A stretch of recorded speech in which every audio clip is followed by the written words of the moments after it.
Nah, berikutnya adalah bagaimana cara menulis abstrak ya. Untuk menelaah sebuah abstrak, kita harus tahu bagaimana caranya menulis abstrak.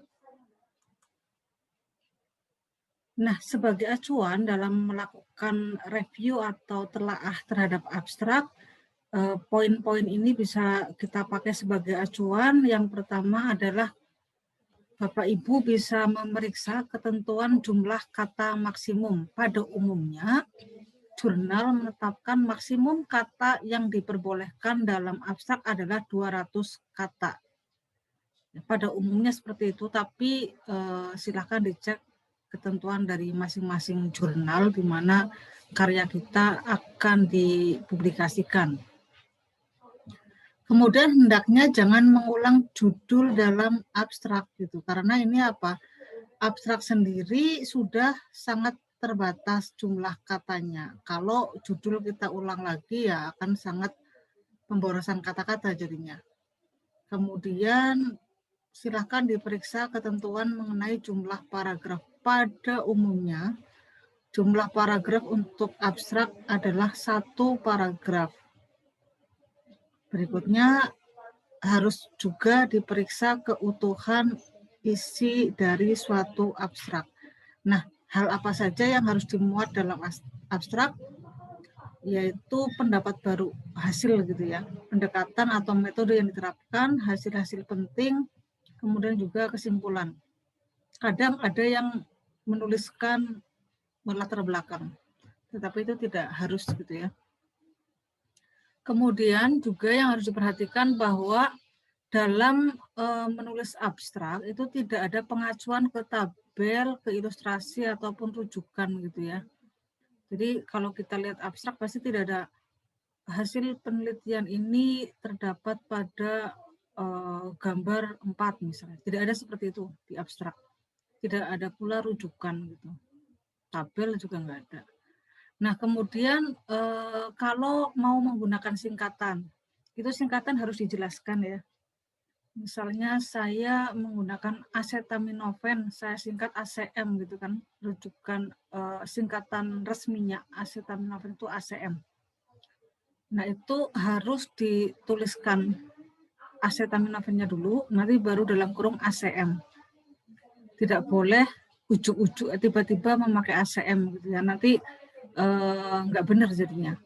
Nah, tetapi kalau nanti seandainya dalam badan tulisan saya tidak akan menggunakan lagi kata itu, ya tidak perlu diperkenalkan dalam abstrak gitu. Tapi kalau di badan tulisan memang akan ada lagi tulisan itu, maka perlu diperkenalkan singkatannya. Gitu. Kemudian setelah abstrak, kita akan melakukan telaah terhadap pendahuluan. Nah, ini adalah acuannya dalam menelaah suatu pendahuluan. Yang pertama harus ada latar belakang permasalahan gitu ya. Jadi apa sih yang melatar belakangi topik yang kita kaji atau penelitian yang kita lakukan, kemudian permasalahannya, kemudian kalau kita melakukan suatu hipotesis, itu juga bisa dicantumkan pada bagian pendahuluan. Ya, tapi kalau saya sendiri lebih cenderung hipotesis itu ada di bagian bab 3 ya, bab metode penelitian. Tetapi juga yang namanya hipotesis tidak harus ada juga gitu. Kemudian status ilmiah dewasa ini atau ini yang biasa dikenal sebagai state of the art. Jadi topik yang sedang kita angkat itu dalam konteks penelitian lain statusnya seperti apa? Apakah benar-benar up to date begitu atau tidak? Kalau sekarang misalnya nih penelitian mengenai dampak pandemi COVID terhadap efektivitas belajar gitu ya. Maka ini kita bisa bilang update. Kemudian misalnya tentang vaksin COVID-19, maka kita bisa bicara di situ statusnya saat ini, progresnya seperti apa di Indonesia, di negara lain, kemudian penerapannya mungkin seperti itu. Itu bisa kita jadikan suatu latar belakang. Kemudian juga yang harus diperhatikan bahwa pada bagian pendahuluan itu harus mengacu pada pustaka. Ya, jadi justru sebenarnya pada bagian pendahuluan ini pustakanya harus sangat kuat. Kalau jurnal-jurnal yang sudah terakreditasi nasional, apalagi internasional, justru penguatan yang paling tinggi itu di bagian pendahuluan, yang menunjukkan bahwa penelitian kita itu benar-benar up to date, benar-benar menarik dan layak dipublikasikan gitu. Jadi kita harus tahu posisi penelitian kita dibandingkan penelitian-penelitian lain. Itu yang harus kita tonjolkan sebenarnya pada saat membuat latar belakang. Kemudian landasannya apa? Jadi ketika kita mengambil suatu topik, kita harus punya landasan ya. Pastinya landasannya bisa penelitian orang lain, bisa penelitian kita sendiri. Alasannya apa penelitian itu perlu dilakukan atau signifikansinya seperti itu. Kemudian dalam memecahkan masalah ya, tadi kan sudah ada permasalahan. Itu bagaimana kita melakukan suatu pendekatan untuk memecahkan masalah tadi itu yang sudah kita sampaikan gitu. Nah, mungkin tidak semua masalah akan bisa diatasi. Jadi kita bisa memilih permasalahan mana yang akan kita angkat untuk dikaji, gitu ya. Nah, setelah itu ditentukan, maka dibuat suatu tujuan penelitian.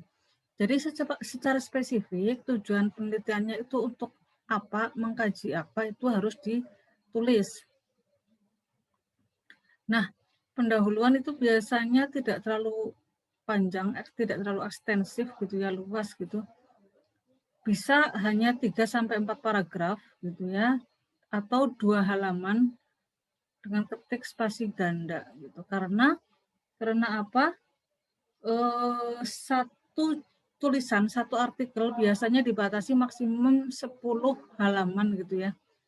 10 halaman yang harus sudah mencakup semuanya. Jadi pendahuluan biasanya tidak terlalu panjang kalau jurnal gitu ya, tetapi memang padat gitu. Harus kuat sekali di pendahuluan. Tidak panjang tetapi padat dan banyak referensi yang diacu gitu.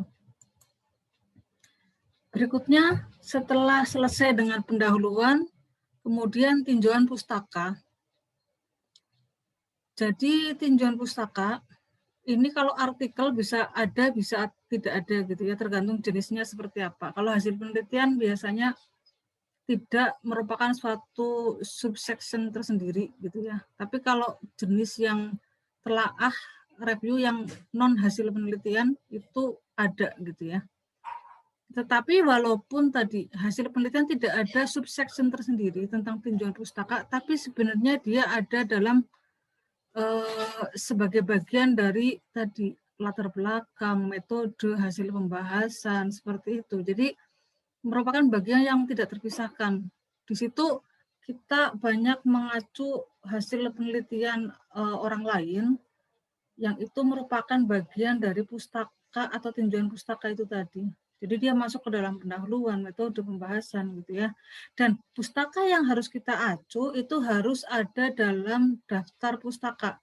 Daftar pustaka yang ada di bagian paling belakang dari tulisan kita.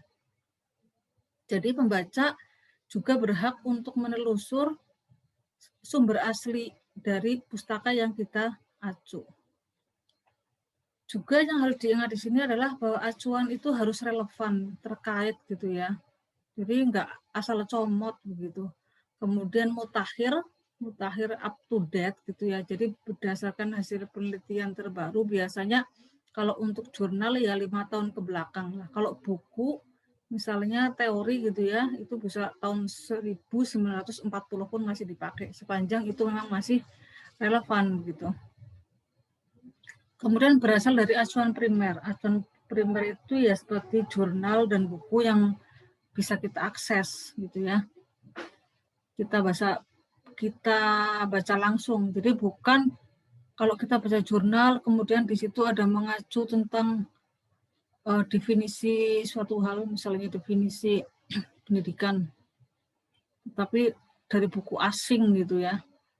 Sementara yang nulis makalah itu adalah Hartono misalnya. Maka yang kita acu itu, kita tidak boleh mengacu, si Hartono itu mengacu ke Stephen misalnya. Kita tidak boleh langsung menuliskan menurut Stephen 1990 misalnya, nggak bisa, karena yang kita baca bukan bukunya Stephen itu, kita baca artikelnya Hartono gitu ya. Itu sebisa mungkin dihindari yang seperti itu. Kalau terpaksa sekali si Stephen ini punya pandangan yang sangat menarik untuk diacu, sementara kita tidak bisa mengakses itu, maka boleh dengan cara menulisnya ya Stephen dalam Hartono 2015, misalnya Hartono ini makalahnya tahun 2015. Kalau terpaksa sekali boleh seperti itu, tapi biasanya itu maksimal itu 3% dari jumlah referensi kita gitu ya, yang boleh seperti itu, nggak boleh lebih dari 3%. Sebisa mungkin harus referensi memang bisa kita akses. Nah, ulasan pustaka mestinya ekstensif, kemudian tadi jangan mengutip kutipan itu yang kayak tadi itu, Stephen dalam Hartono itu sebenarnya mestinya dihindari gitu ya. Karena kita tidak tahu persis Stephen ngomong apa, kita kan hanya berdasarkan analisisnya Hartono tadi itu. Kita tidak bisa menelusuri langsung ke Stephen. Jadi kita seperti apa yang membeli kucing dalam karung gitu ya. Percaya aja sama si Hartono. Mestinya itu dalam karya ilmiah tidak seperti itu. Nah, berikutnya adalah menelaah pembahasan. Jadi yang perlu Bapak Ibu ingat bahwa yang namanya pembahasan itu bukan hanya menarasikan hasil begitu ya. Ada hasil penelitian seperti ini, dibuat grafik, dibuat gambar. Tidak sekedar menarasikan itu, tetapi harus menunjukkan suatu hubungan di antara fakta-fakta yang panjenengan temukan gitu. Jadi, oh ternyata seperti ini, ternyata faktanya seperti ini. Nah, fakta-fakta yang ditemukan itu harus saling dikaitkan. Kemudian di-compare atau dibandingkan dengan hasil penelitian yang lain yang juga satu topik gitu ya. Nah, kemudian hasil penelitian harus diberi makna. Oh, hasil seperti ini berarti artinya bahwa bla bla bla bla gitu misalnya. Misalnya kita menemukan bahwa sejumlah 60% siswa ternyata dalam masa belajar online seperti ini di jam-jam sekolah itu hanya tidur gitu. Nah, artinya apa? Di situ harus kita berikan makna bahwa ternyata mungkin bisa jadi hasil survei kan, mungkin menurut mereka kuliahnya pembelajarannya tidak menarik, atau bisa jadi aksesnya yang sulit gitu ya, keterbatasan jaringan. Nah, itu harus ditemukan fakta-faktanya kenapa mereka malah tidur, atau justru pelonggaran waktu itu loh. Waktu misalnya kan dibatasi sampai jam 4 dalam mengerjakan tugas. Itu justru mungkin bisa menjadi pemicu kenapa mereka kemudian santai-santai di pagi hari. Karena mereka akan berpikir, siang toh masih bisa, sore toh masih bisa, seperti itu. Itu harus digali lebih lanjut. Ya. Kemudian juga yang menjadi penting adalah berikan kesan kecendekiawan dari peneliti. Ini penting. Kenapa? Karena orang lebih cenderung percaya kepada seorang peneliti, seorang penulis yang bisa menyajikan hasil penelitiannya, kemudian menghubungkannya dengan hal-hal yang update dengan penelitian lain, dan menunjukkan bahwa hasil penelitian itu penting. Dia bisa menyajikan dengan referensi yang kuat gitu ya, kecendekiawanan gitu. Kalau referensi kuat artinya apa? Bisa meyakinkan pembaca bahwa fakta itu benar adanya, dan kalau memang pada akhirnya memberikan suatu rekomendasi tertentu, misalnya tadi terkait dengan jam pembelajaran. Oh, ternyata harus ada pembatasan waktu nih, waktu pengerjaan tugas misalnya sampai jam 12 siang. Maka mau nggak mau si siswa ini akan berusaha untuk pagi hari itu tetap melek gitu ya, nggak malamnya begadang, paginya tidur seperti itu. Misalnya seperti itu. Jadi mungkin dia berdasarkan survei ternyata 90% siswa bla bla bla seperti itu. Kenapa mereka tidur siang? Karena ada pelonggaran waktu pengerjaan tugas misalnya.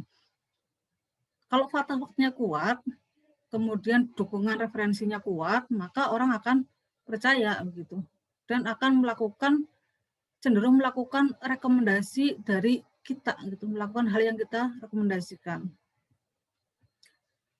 Jadi argumentasinya harus logis dalam menafsir dan memberikan implikasi dari hasil penelitian kita gitu. Kemudian bisa jadi pada saat melakukan penelitian kita ada keterbatasan tertentu. Itu bisa juga mungkin terjadi begitu ya, terutama kalau terkait dengan teknologi analisis, itu silakan disampaikan saja, enggak masalah. Itu namanya hasil penelitian, bahwa artinya mungkin ke depan bisa dilakukan suatu manuver sehingga tidak kemudian keterbatasan itu menjadi suatu halangan dalam melakukan penelitian. Nah, kemudian juga kita harus melihat apakah pendapat dari kita sebagai penulis itu sudah dikemas dengan baik dalam satu paragraf yang baik, kemudian dalam suatu urutan yang sistematis gitu ya. Karena kadang-kadang kita bisa loncat-loncat dalam menulis itu. Lagi nulis bab apa gitu, kemudian kita pikirannya kembali ke topik yang lain gitu. Kadang-kadang itu bisa terjadi seperti itu. Kemudian apakah ada spekulasi yang berlebihan, itu juga penting untuk dilihat kembali. Yang keenam, kemudian kita harus juga menelaah kesimpulan dan saran. Dalam menelaah kesimpulan dan saran yang bisa kita jadikan sebagai acuan, diantaranya adalah bahwa kesimpulan dan saran itu tidak mengulang hasil gitu ya, tidak mengulang lagi kalimatnya. Kemudian dibuat suatu generalisasi dengan hati-hati, gitu ya. Jangan asal membuat generalisasi. Kita harus memperhatikan keterbatasan dari hasil temuan kita. Kemudian implikasi temuan juga bisa ditulis pada bagian ini. Kemudian saran yang diberikan juga harus terkait dengan pelaksanaan ataupun hasil dari penelitian kita. Jadi jangan mengada-ngada begitu. Kemudian kalau memang penelitian itu harus dilanjutkan, pada bagian mana, kemudian bagaimana, itu juga harus diperjelas lagi. Kemudian kita juga harus melihat cakupan dari sebuah kesimpulan, di mana pada intinya kesimpulan itu mestinya menjawab dari tujuan yang kita definisikan pada bagian latar belakang itu harus terjawab pada bagian kesimpulan. Kemudian ini yang tidak termasuk dalam badan karya tulis, tapi penting juga untuk ditelaah adalah terkait dengan ejaan, kata-kata, istilah, apakah sudah sesuai dengan EYD atau ejaan yang disempurnakan, bagaimana ragam kalimatnya, paragrafnya, tata bahasanya, ini juga menjadi penting untuk kita review ulang gitu ya. Dan terakhir adalah hal-hal lain seperti gambar, tabel, dan sebagainya. Kadang-kadang gambar kita mungkin perlu memperkecil atau memperbesar disesuaikan dengan apa yang akan kita tampilkan. Kemudian efektivitas dari ilustrasi atau gambar tadi. Apakah ini memang betul-betul bisa membantu menerangkan hasil penelitian kita, gunanya apa, terus tata letaknya bagaimana, apakah ini mudah diingat atau tidak, spasi, ukuran font, sumber ilustrasi, dan sebagainya, itu penting untuk dilihat lagi gitu. Kemudian fungsinya untuk apa, gitu ya, apakah itu menjadikan tulisan kita lebih menarik atau tidak, itu juga menjadi penting untuk kita evaluasi kembali. Nah, sekarang tiba saatnya kita untuk melakukan latihan, ya. Jadi Bapak Ibu semua kan sudah menulis karya ilmiah. Nah, sekarang silahkan Bapak Ibu melakukan review terhadap tulisan Bapak Ibu sendiri. Tidak usahlah mereview makalah-makalah yang di jurnal, itu tidak perlu. Reviewlah makalah yang kita tulis sendiri dengan acuan yang tadi saya sampaikan. Gitu. Terima kasih. Selamat merenung, selamat mengerjakan. Assalamualaikum warahmatullahi wabarakatuh.